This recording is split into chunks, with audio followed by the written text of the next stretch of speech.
আজ এখানে নিজেদের বিবেকের জন্য এসে দাঁড়িয়েছি, কারণ আমাদের প্রত্যেকের হৃদয় আসলে আজকে ক্ষত বিক্ষত। কারণ আমরা আসলে এত লাশ দেখতে প্রস্তুত না। আমাদের ছাত্রদের বুকে গুলি চলছে, এই রক্ত, আমরা আসলে রাতে ঘুমাতে পারি না, এই রক্ত দৃশ্যগুলো আমাদের চোখের সামনে আসে।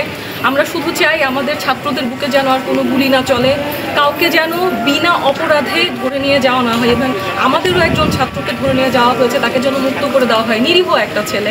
আমরা সেটাই আসলে চাই, আর কারো বুকে যেন কোনো গুলি না চলে, আর যেন রক্ত না ঝরে। 250-টিরও বেশি ডিজাইন অপশন নিয়ে ওয়ালটন স্মার্ট ফ্রিজ, বোঝে আপনার প্রয়োজন। আমি যখন ইউনিভার্সিটিতে আসছিলাম, কিছু স্টুডেন্ট দেখে আসলে আমি মুখ লুকাবো না তার দিকে তাকাবো লজ্জা পাচ্ছিলাম।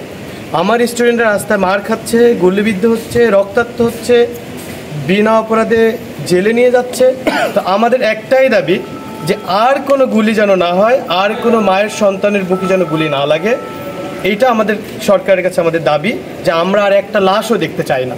আর আমাদের যে ছাত্রকে গ্রেপ্তার করা হয়েছে তাকে অতি বিলম্বে যেন তাকে মুক্ত করে দেওয়া হয়।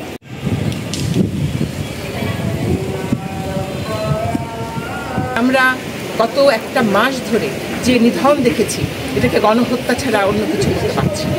এই নির্যাতন বন্ধ হোক, এই নিপীড়ন বন্ধ হোক, এটাই আমাদের একমাত্র দাবি।